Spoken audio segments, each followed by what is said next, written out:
All right, hey guys, what's going on? This is Mike with Below Average Blogger, and today I had a sit down with Jeff from Passive Income Unlocked. You may have seen his YouTube channel already. If you haven't, I will leave a link in the description. He's absolutely worth a follow if you're into this business and niche websites. Jeff does really detailed and helpful income reports, as well as some good information for blogs, shortening the curve when it comes to the sandbox, low competition keywords, things a lot of you guys are already looking for. So I'll link his channel down below. And I'll just kind of jump into it with Jeff from Passive Income Unlocked. Thanks, Mike. Appreciate you having me on channel. Yeah, man, thanks. I appreciate it. When I saw your channel pop up and the information you were putting out, I thought, well, clearly this is a guy I'd like to talk to because you're kind of in the same boat, but you're a lot further ahead than I am. But nonetheless, you're putting out good info, and it's really helpful to those of us who are still learning. Yeah, appreciate it. I mean, everyone has to start somewhere, and I mean that's something to always keep in mind. I mean, I was in your shoes one day, and I think you're actually way ahead of where I was when I started for sure. So I've heard that comment from a couple people, and I'm just going to chalk it up to beginner's luck because if there's a guy who should have screwed up along the way, it was definitely me. So I just probably got dumb luck along the way. yeah, Um, luck helps you out, yeah, I'll take it exactly. right? So what got you into blogging in the first place? Has this been a career for a long time? So I started my first site probably I always say 7 or 8 years ago, but honestly, it was probably more like 6 years ago. But I started a site, and it's basically I've been looking for ways to make money online for forever. I mean, at least 10 years. Just like everybody else, just trying to get out of the rat race or whatever. So I tried starting a site. At the time, everything was creating affiliate content. So that's what I did. I created a blog. It was about playing guitar left-handed. It was an affiliate-based site. It didn't do that well, but it made enough money, and I'm talking a few dollars to at least show me that it's possible to make money. So I had that in the back of my mind as I, went further along. And I put the whole blogging thing aside for a couple years and came back to it, but I at least kind of figured out that it's possible. So that's kind of where I started.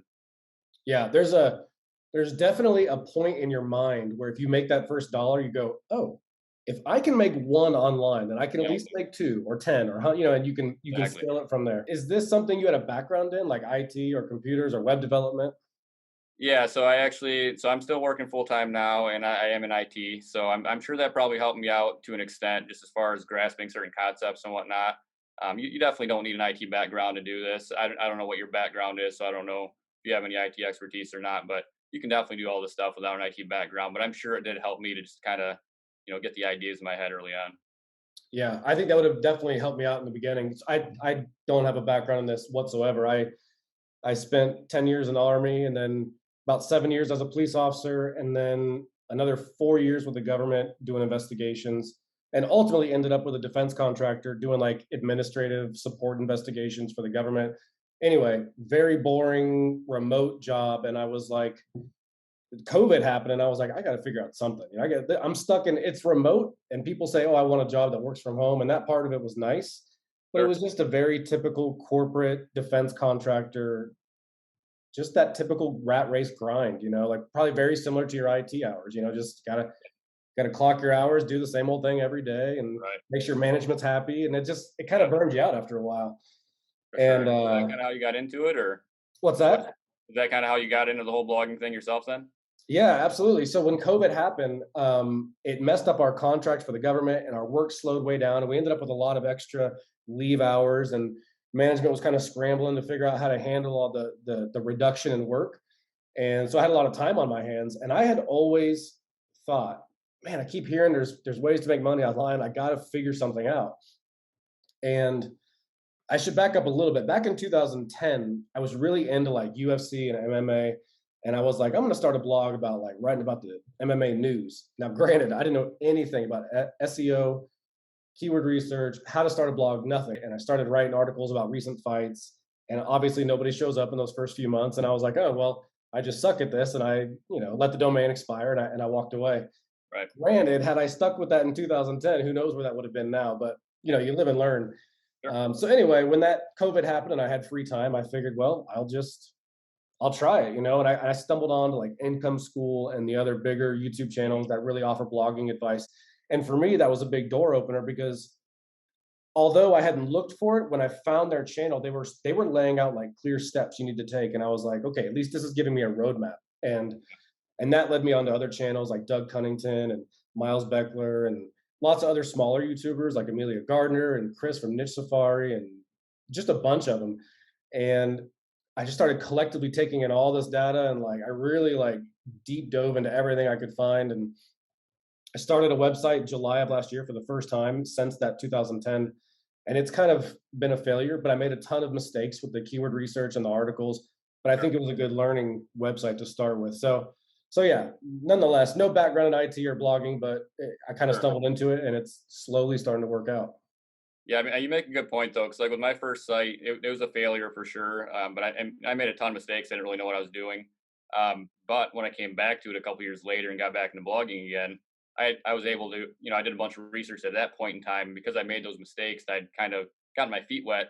I knew what I was actually researching. I understood it a lot better. So when I started building sites again, it all made sense for me, and I was able to learn from those mistakes. So I mean, learning mistakes is actually really good for you, as a lot of people say, but a lot of people try to get it perfect from day one, but it's actually better if you stumble along the way. Agreed. In hindsight, I'm glad I had those failures, but in the moment, I'm so hard on myself daily that I was like, it really kind of let me down with that first website. But then, as you said, hindsight, you kind of learn from those mistakes, and it's actually ultimately helped my future websites and the ones I have now. So, Exactly. a blessing Exactly. in disguise. Yep. Definitely. Are you planning like an exit from your full time job? Yeah, I am. I mean, I have some goals that I want to hit financially. Sure. Paying down debt, hitting certain number of retirement accounts, things like that. It's going to happen sooner than later. But yeah, that's definitely something I want to do. That was definitely the ultimate goal when I first got in this whole thing, was be able to quit my job. It's not because I don't like my job, but it's, you want that freedom. You want to be able to chase your own thing and something that you're actually passionate about, and so on. So Yeah, same here. I sat down with a wife a couple years ago before we ever got into this, and I said, "Look, I want to make sure we can kill our debt, and like you said, make sure the 401ks are kind of in a certain area, sure. and I want to plan an exit and kind of do my own thing." And I could tell at the time she was a little apprehensive, and Yeah, rightfully so. And understandable. Yeah. so it ultimately kind of worked out, and we made a lot of good decisions along the way that kind of put us in a position to take a chance. So um, still feels a little weird to be doing my own thing full time, and it's definitely not the money that I want it to be at yet. But I'm kind of focused right now, and hopefully we can grow it to where I want it to go. Yeah, I mean, you're going down the right path, obviously. Right? I mean, you're growing month to month, and you're diversifying. Your portfolio is having more than one site, so I think you're definitely gonna hit your goals. So So I'm gonna just grab a couple questions I wrote down earlier. When you started, I know you kind of earlier touched on it a little bit, but how mhm. long did it take for you to see any what you consider to be legitimate success in blogging? Sure. So like I said, I started that first site probably 6 or 7 years ago, whatever. And I consider that a failure. But so if you go back that far, it's been a while. I put that off to the side. I did that for probably, I gave up probably after 2 or 3 months on that site. And I left the domain and hosting active. So I did make some money on it. And that's kind of how I figured out that you can make money with it, several months down the road or whatever. But I wouldn't consider that a success. Then I went into this whole drop shipping thing with Shopify, and that's something you don't want to get into. I mean, that's you're just scamming people. Honestly, I could I have do. tried it for a second. I felt terrible. Yeah, I Yeah, got yeah, it. exactly, exactly. But when I eventually got back into blogging, which was about 4 years ago, so that first site, my wife and I built that site. So it's kind of her site, but I did all the keyword research, competition analysis, all that kind of stuff, and then she wrote a lot of the content, and I wrote some of it myself. So that site, it probably took about 18 months to where it got to where I would say it was definitely a success. 30, 40, 50,000 page views within a 30-day period. And we made a lot of mistakes along the way. I mean, even though I had learned a lot from that first site, I still was pretty new to it. I started that site out as an affiliate site as well, and I pretty quickly shifted to all info content. At some point, we started to actually see some good growth on the site, and then literally lost 2/3 of our traffic overnight. And Wow. we had a lot of affiliate content on the site at that point in time. I had like Amazon ads in the sidebar, and it was all Amazon associate stuff. Right. We're doing like a lot of five best this, five best that, those types of articles, and then all of a sudden we just got hit, and I'm like, this isn't working. This is too high risk for me. Shifted to info content because I was starting to see, like you said, like Income School and some of those bigger channels like that. Started going that direction, and it took probably 3 to 6 months or whatever, but the traffic eventually did climb back, and now that site's bringing in, I think, like 300,000 page views in a month or whatever. So it recovered, but it probably took 18 months to get to that 30, 40, 50,000 mark for me. So And what when you about were you at though? that 18 months, 50,000 roughly. How much content did you have at that time? It's hard to say because we were writing almost all the content ourselves at that point in time. And it's a food-based site, so where there were recipes and things like that, things that won't rank, things that are more Pinterest oriented. Yeah. Um, so yeah, it's hard to say. I mean, we didn't have a ton of content. I would guess probably 100 to 150 posts was probably where we were at that point in time. Yeah. So In your reports that I've watched, you've always mentioned your team. Is that kind of like in-house, like you and your wife, like working together, or do you like work with a group of yeah. people? So yeah, so it's my wife and I. We're the ones that started the business, and we brought on two others. So one is my sister. We brought her on, and then another one's childhood friend of mine. So we've been really good friends for forever, and he and I actually been trying to make money online for years and years. So when I finally started figuring this out, I reached out to him. I'm like, hey, you want to come on board? And he's gonna be on the channel here pretty soon. So anybody that's watching this, you'll start to see his face on here as well. That's very cool. You kind of kept it, in your little inner circle. That's really cool Yep. that you guys kind of share that success. I like that. So what I- about you? How long did it take for you? Because you found success a lot more quickly than I did. So share about that. I started my first site, which was like a camping site, and that alone was a bad choice because although I do live in Colorado and I love camping and outdoor Sure. photography, that market is so saturated and I wasn't good at keyword research. I was doing mostly affiliate content. And so I'm just a new blog writing about best tents and sleeping bags and hiking boots. And it's like, Sure. that's not going to rank. And if it does, it's going to take a long time to get there. Yeah. Um, and so while that was churning and burning and I was writing articles for it all the time, once I hit about 120 articles on it, I was like, okay, I'm going to start a couple new ones and see how those go. And I started like a micro niche site within camping just about tents. And I thought, okay, this is a good idea. I'll just do one little micro niche and see how it goes. And again, I started with all affiliate content and I saw like crickets out of Search Console was basically telling me, hey, dude, we hate your website. Like it was Yeah. getting no impressions. It was bad. Sure. Sure.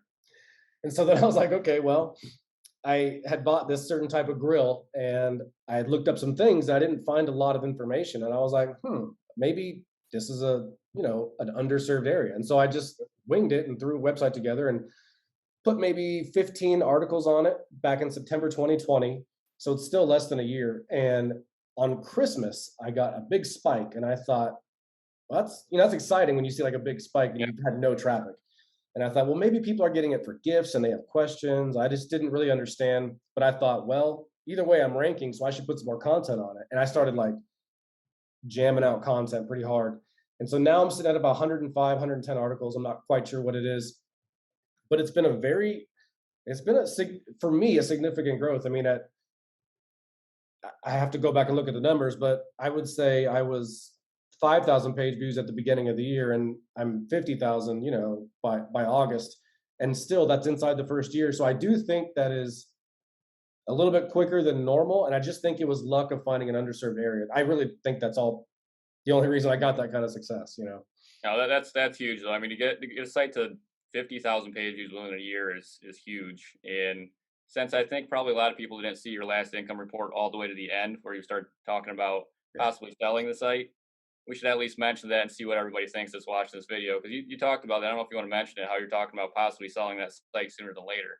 Yeah, it's funny you say that. That most people didn't see it. I think that's why I put it at the end because I knew like it would be the source of a lot of Right. what are you thinking comments, and they're valid. Those are valid Yeah. comments. Ultimately, I'm not going to. I really did some like soul searching on it and thinking about it. It's just too early. The growth curve is too good right now. It would be foolish to let it go right now. I I think agree. my underlying concern was that because of its fast growth and its potential, someone like me who's very green at this whole industry, I didn't want to screw up this success. And I figured, you know what, if I've got an asset that's now worth roughly 60 to $80,000 based off monthly income, I should just take the money and run and start over and prove this concept over and over. Yeah.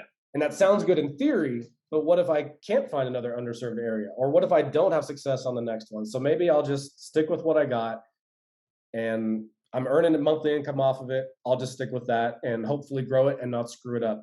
Like I said, I'm hard on myself, so I'm very concerned I'm going to make a foolish choice with that traffic and maybe I don't know how you can screw up along the way in blogging, but I'm just worried I will. I mean, there's always risk involved, with either direction that you go, and obviously you could always be hit by a Google algorithm update or something like that. But I think that early on a site to be able to grow it that quickly to that point, I'd have a hard time selling. That's ultimately what me and my wife sat down and talked about it, and ultimately that was the final call. Was, look, it's got a good start, it's got good potential. You're making money. Let's not ruin a good thing. Yeah, I think it was just one of those things. I should take what I have while I have it in case I screw this up. But sure. anyway, we decided not to. But I really was like kind of on the fence about it. Just it was a good, quick asset, and I figured I could liquidate and go. But I think I'm gonna just stick to it and see what happens. So we'll see. Yeah, I mean, I've had the same thought process many times, and I'm sure anybody that especially their first site, they get to that point and they're starting to make a couple $1,000s a month or whatever. You're like, I can turn that $2,000 into 60 or 70 or 80 or whatever. It's hard to turn that down until you really sit down and think about it, like you said, and you see the potential. What if I get this up to $10,000 a month? Then what is it worth to me?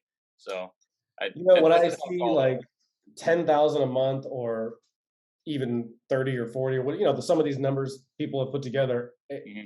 that literally to me feels like impossible. Now, I'm not saying it's not possible, clearly, but I'm saying for me, that just seems like such a fantasy number to get to those like Hmm.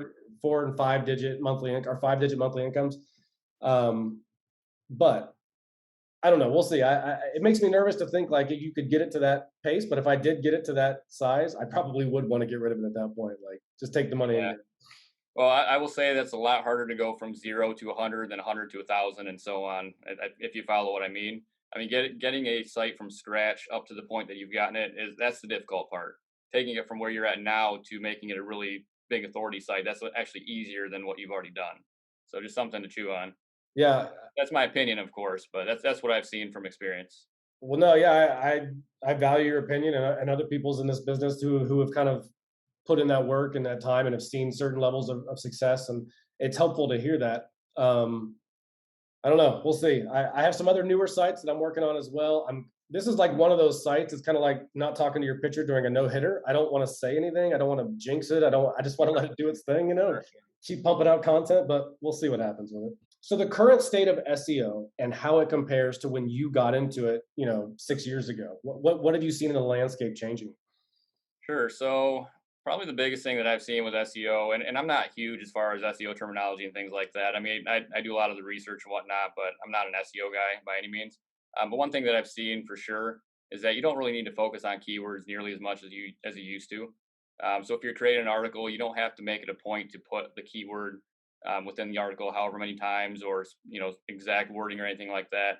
So if you're writing an article about like how to bake a potato or something, that you don't have to have that exact wording in the title. You don't have to have that exact wording in the first paragraph.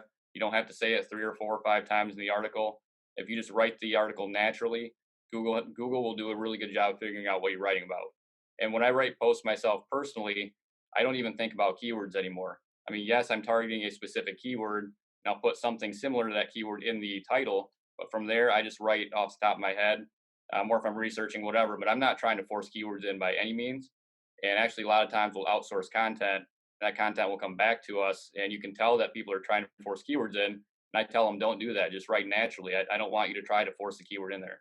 That's probably the biggest thing that I've seen. What about you? Yeah, I think that's. I mean, I don't have a huge background in the landscape, but just in the last year, I started. So there's a there's a double edged sword to learning blogging on YouTube, right? And that is you can get some really good information, but there's a potential that information was awesome in 2018 and it's not relevant now, Yeah. and it can actually get you penalized now. Yep. So I started with, I think, some slightly dated information, and I did just what you were saying. I was like making sure I had a certain keyword density and making sure my meta description had a certain phrase and my first sentence had a certain phrase. Right. And I would check off all these little SEO, Yep. milestones for each article. And the success of those articles was never very good. Conversely, as soon as I started writing about my certain grill that I have and using first person narrative and speaking from personal experiences and casually talking about it, granted, it's in an underserved area, but those articles immediately did better. And I think there is something to Google starting to understand um, real, authentic language about an item or a topic. versus regurgitated descriptions or regurgitated information across the web. I agree. I agree completely. I also think, and I could be wrong, but I think there is a push, not a push, but I think there's more of a focus on informational content from Yep. Google because they're trying to Yep. connect users with that answer. Yep. And the days of, like, I think Google's figured out if somebody wants to find the best of anything, they can just go to Amazon or it's going to pop up somewhere, and they don't need 200 websites in every niche doing the best 10 of everything. So Yeah. I feel like that content is going to have a harder time ranking than just finding the problems people have for every topic and trying to find the solution for it and connecting those two. Yeah, I almost made that point actually because I've seen the same thing. I mean, when I first started out, it was all about affiliate content. I mean, Doug Cunnington was one of the first channels that I saw on YouTube, and I like a lot of the content he puts out, but he's obviously more affiliate based. Um, but anyways, like when I first started out, I was all about creating affiliate content, and then I quickly saw that that might not be the best route to go.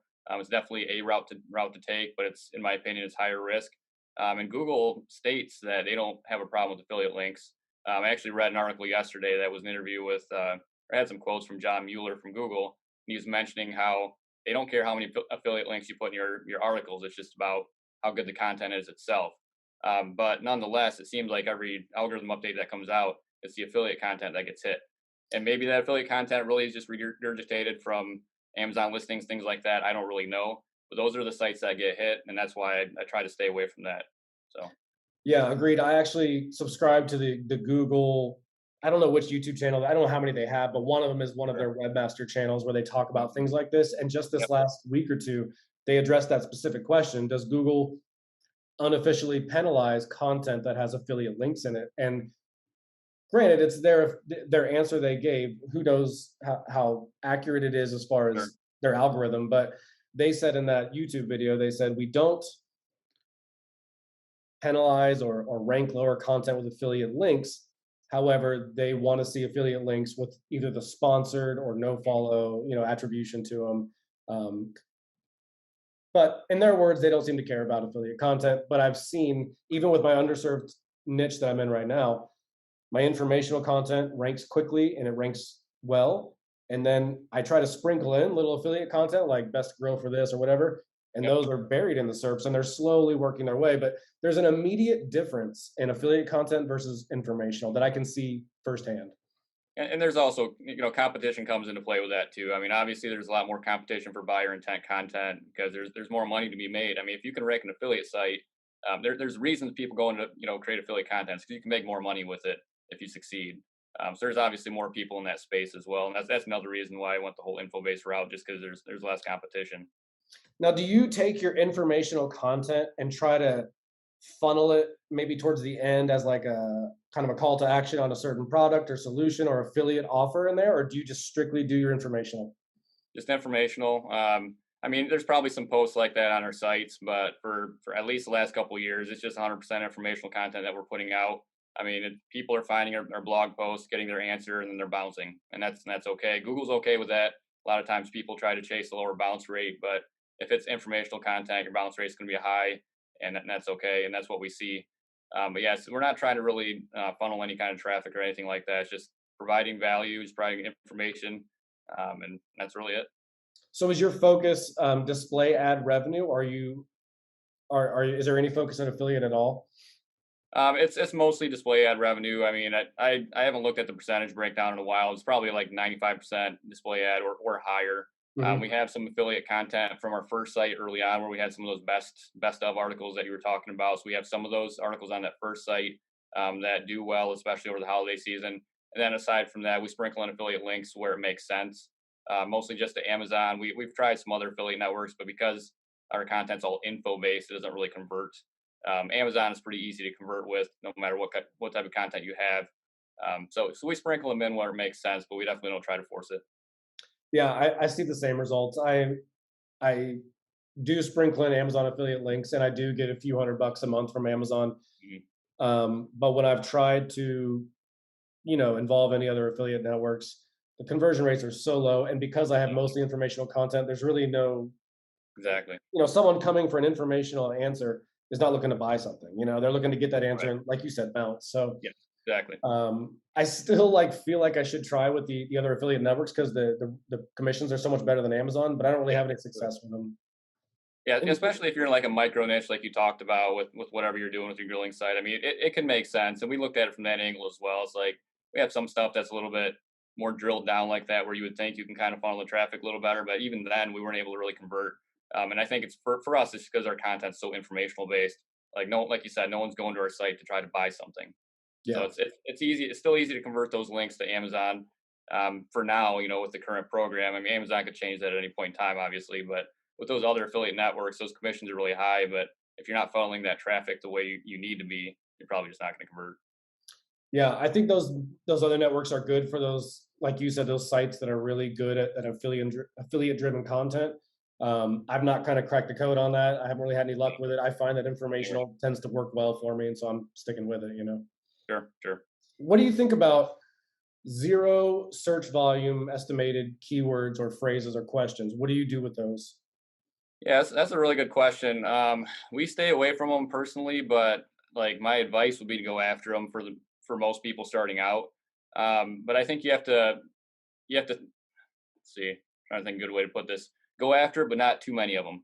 Yeah, So if you see a bunch of so if you're using a tool that's going to give you search volume, whatever tool it is, and it's showing you zero search volume, if it's showing up in Google autocomplete, there's still people searching for it, obviously. So it can make sense to go after that traffic. You can get a trickle of traffic to your site early by doing that, going after keywords that literally have no competition. Google's going to have to send that traffic to you. If your content's good, it could actually help you grow your site more quickly. What you don't want to do though is just create like 100 posts, all targeting that zero traffic, those zero traffic keywords, because then you're just not going to have enough traffic at the end of the day. So I think it's good to sprinkle it in early, but you should still go after some volume as well. yeah, I agree. I think when you're trying to rank initially and just trying to drive any small wins in that low, super low volume keyword, it actually does bring in some traffic. Like you said, if there's no one else competing for it, Google's going to connect your website to the user, assuming your content is decent. Like Exactly. it's a quick win and it's a good way to get some early traffic. Yeah, I mean, I think when you're starting any site, whether it's even if it's somebody like us that we've created several sites, we tend to not go after those, but I don't think it's a bad strategy at all early in any site to go after some of those keywords. Just not too many of them, but yeah, you should definitely sprinkle them in, get those early wins on your site. So because you do informational content for the most part, how much work or effort or thought do you put into the site design, layout, categories, or do you just article, and user finds it and bounces and that's it? So that's a good question. So as far as like our like categories and whatnot, we put some thought into that, but not a ton. I mean, we usually have like maybe 3 to 5 categories on our site. I think 3 of our sites we use tags where you can really drill down a little bit more. And but aside from that, like our homepage, we don't use static homepages. We just have a blog roll. Just lists the post because nobody goes to the homepage. Hmm. We have a couple sites now. Our first 2 sites are getting a little bit bigger, and we are starting to see more traffic go over to the homepage. But with our other 2 sites and those first 2 sites early on, like nobody visits the homepage. They just go to the article that they want to see and they bounce. So long as that article is optimized, it doesn't really matter. Yeah, I agree. I think about my own personal behavior on the web, and the reality is, if I Google a question or a thought or anything, if a website shows that answer, I click it, I read the answer I want, and I'm gone. I've never thought, well, let me go to their homepage and see what else they're doing. I just, Right. people are on the move, they want a quick answer, and that's what I try to deliver. Yeah, and I think it depends on the type of site too. If you have a more of a micro site, I think you're going to probably see more people go over to the homepage to see what other kind of content you have. So if it's something that's very, very specific, or they're not going to see that other content elsewhere, I could see people bouncing around on your site a little bit more. But if it's a really broad site, which is what we do, then you're probably not going to get a lot of traffic going to your homepage. Yeah. All right. So what got you? I saw you recently started YouTube, like I did. What made you make the jump over to YouTube? Yeah, that's a good question. Well, first of all, your channel specifically, Carl Broadbent, I think guy named Jasper, Dutch guy. Um, Oh, was he the one that had the big drop in December? yeah, yep, Okay, yeah, I yep. like I've his never stuff. Yeah. commented on his videos, but I've watched a few of them. So you got you three, and then maybe 1 or 2 other people. I've been putting this thing off for a long time as far as getting on YouTube, but I saw that there's some real people out there just giving genuine advice or whatnot. Like I felt like these guys can do it, I can jump on there and do it as well. That's what made me make the jump. As far as why I did it in the first place, though, I kind of saw that there was a content gap. And we kind of talked about this via email, but there's a lot of bigger channels that will tell you that it's possible to make money online. Not a lot of channels that actually walk you through the steps, and genuinely walk you through the steps, actually show you how to do it. So that's one big reason why I wanted to create a channel. The other one, and I'm not going to hide this, is I wanted to create another income stream. Sure, So yeah. you should always try to diversify your income streams. It lowers your risk, especially for me. I want to eventually quit my job, and the more income streams we have, the better. So obviously, if you create a YouTube channel, you can monetize that channel via ads or maybe some affiliate offers. Maybe drive some traffic over to our website, monetize that as well. Maybe even we'll launch a course at some point down the road. Not sure on that yet, but so those are kind of the two reasons that we decided to start a channel, or that I guess that I decided to. Yeah, same for me. When I think actually I started it in the beginning as more of an accountability. I figured, you know what? Sure. I go on there every month or every week and talk about my successes or failures. It puts me in a position to where I need to keep doing it and keep reporting it, no matter how good or bad it is, and just say, you know what? Here's the deal. Here's what happened this month. And I feel like it was kind of almost, it was a little bit selfish on my part. It just keeps me accountable. And then also I wanted to find another revenue stream and like you said, diversify and kind of make it a more of a bigger picture scenario. Sure. Yeah, you bring up a good point though on accountability, because like um, I feel like sometimes month to month for my team, like we don't change anything a lot of times, and I'm putting out these income reports. I'm like, man, I'm talking about the same thing in every single video. Probably need to change some things up just to keep it interesting and keep pushing forward and making progress. But you're right. I mean, by creating videos, you're kind of holding yourself accountable and making yourself think about those things and maybe take some steps forward that you wouldn't otherwise. It's a good point. Yeah. I I find I'm a little torn when it comes to YouTube and affiliate offers because, like you said, when you go on YouTube and you search for how to make money online, Hmm. how to build a website for profit, or whatever you search for, you're inundated with these Yep. gurus and Oh yeah. these unrealistic expectational Yeah. videos. And then as you get into this, you realize that most videos are usually just copywriting for an affiliate offer, Yeah. Oh yeah. and so I'm trying hard to balance when I offer something, it's because I truly think it's a great thing to use versus, hey, I can try to make a quick dollar here. And I Yes. know a lot of people probably say that, but if you look at the videos and the thumbnails, what they're doing and what they're saying are two different things. So Yeah. I definitely am a little torn on trying to focus on only send out offers when it's truly worth someone's time, especially a new person. I don't want to tell some new guy or gal that she needs 20 tools and there's my affiliate offer down below, and Right. because you can get overwhelmed, you can get lost in all these things, and I want to be a channel that people can go to and go, hey, Mike screwed up this month, let's see what he did. I want to share that, and then when I find something good I want to share that too. I agree completely, and that's something that's always been in the back of my mind. I'm not going to push something unless I truly believe that if it's something that we're using and I think it's beneficial. And I'll also push things that I'm not going to make any money on as well. So like I remember I created a video that had keywords everywhere. The plugin heavily I features still the like video. that. Yeah, and somebody commented, he's like, "You realize this is like an ad for keywords everywhere or whatever." And I'm thinking, yeah, it kind of is, but I'm not making any money off it. I'm literally just showing it because that's what we do, and that's something that you can sometimes differentiate the channels that are genuine from the ones that aren't, because you'll actually see them promoting tools that they're not making any money on. Um, Whereas other channels, they're only going to promote things, or they're going to switch their services over to things that'll make them money just because they're going to make them money, and then they're going to start promoting those, and they're not going to tell you about all these other things that they're doing that don't cost anything. Because blogging itself can be very, very cheap. You only really just need a domain hosting. You can write the content yourself. It doesn't have to cost a fortune. So if you see somebody that's really telling you got to spend all this money on something, that's it's usually a sign that you probably want to step back and take another look. Agreed.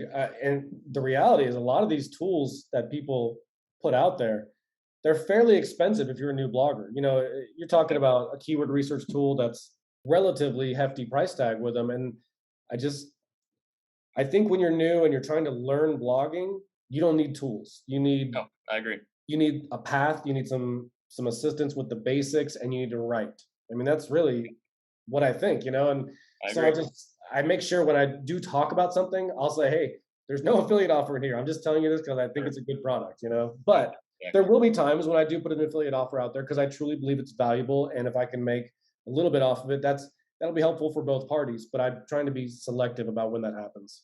Yeah, same here. Like I think the first time I even made any kind of affiliate mention on the channel was the last video, and I mentioned our hosting that we switched over. But I made sure to say I'm not recommending this yet. It's just something that we're testing. Yes, I'm going to provide an affiliate link. I'm not going to just link to the site and not make any money if somebody wants to check it out, of course. But I'm not telling you to go sign up and that you need it or anything like that.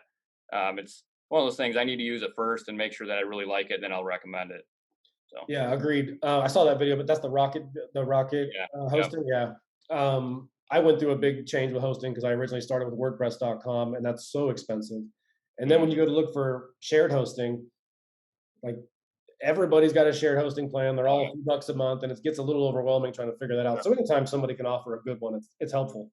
sure. So what are your plans with YouTube moving forward here?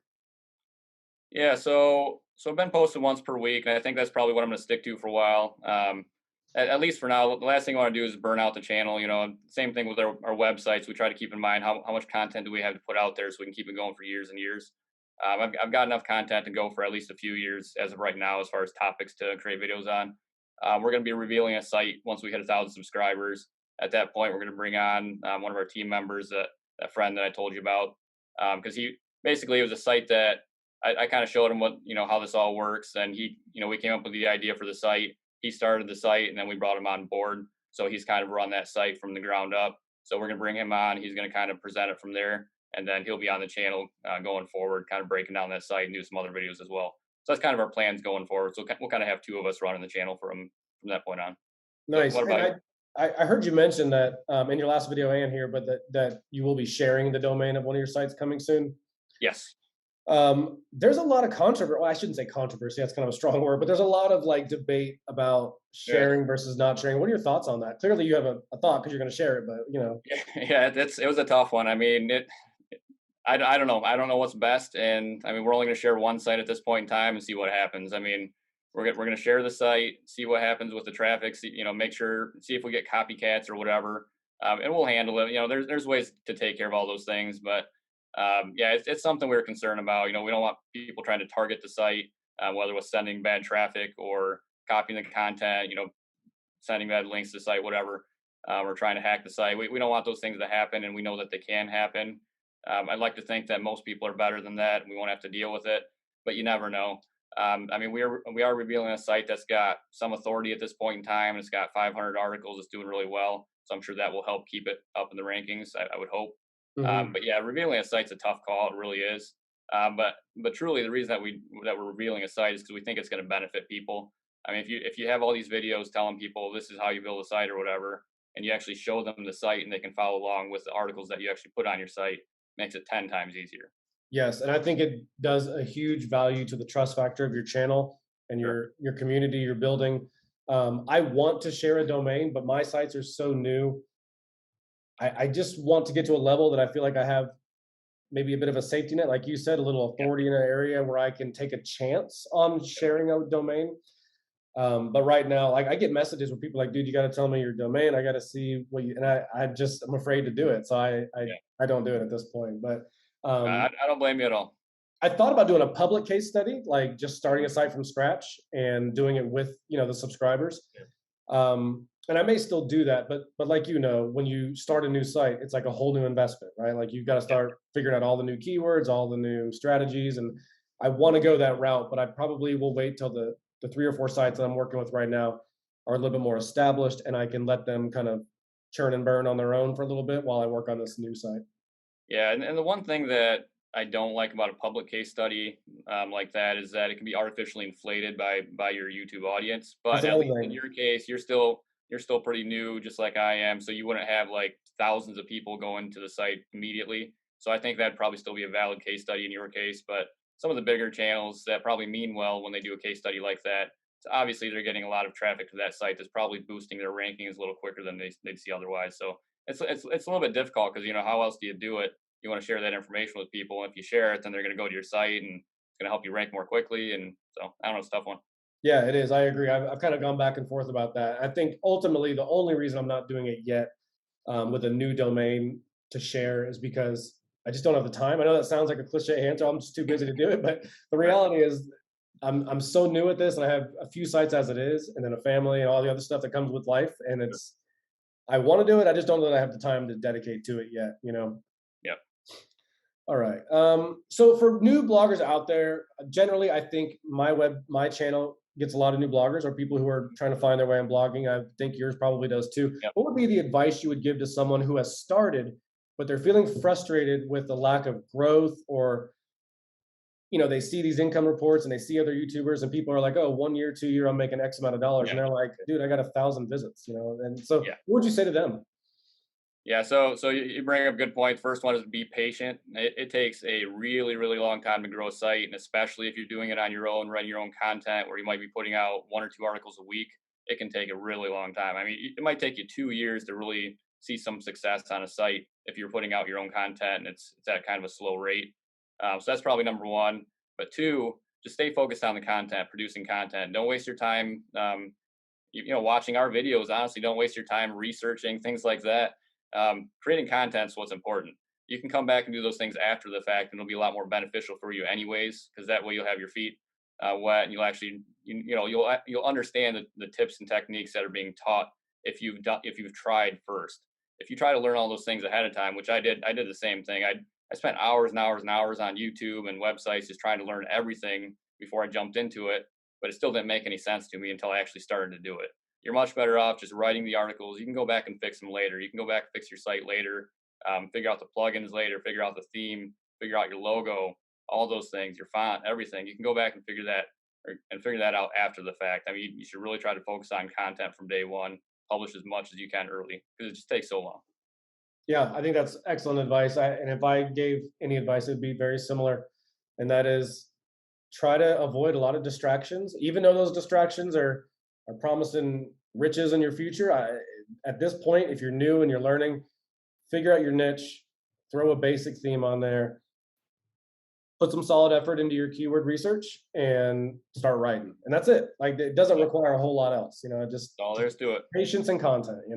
I agree. Very cool. Well, look, man, we kind of had you for 45 minutes already. I really appreciate you taking the time. I know you're busy just like everybody else right now. So hopefully your move is going well and everything is. Yours as well. We're both moving, right?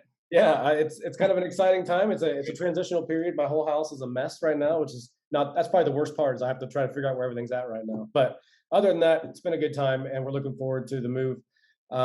Look, man, I appreciate it. I think those of you who are still watching, definitely check out Jeff's channel. It's been super beneficial to me, and I think you'll find the same value in it. And overall, Jeff, I just appreciate it, and thanks very much for taking the time. Yeah. Thanks a lot to you as well. I really appreciate you reaching out, putting this together. I think a lot of people will benefit just from this conversation, honestly. So thanks. Great. Appreciate it. That's what I hope. I hope it's valuable to people. And at the end of the day, your channel, my channel, I hope we're just able to give people stuff that they can benefit from in whatever way. So thanks again, man. You bet. All right, we'll talk to you later. All right. I gotta figure out how to stop recording. Hold on.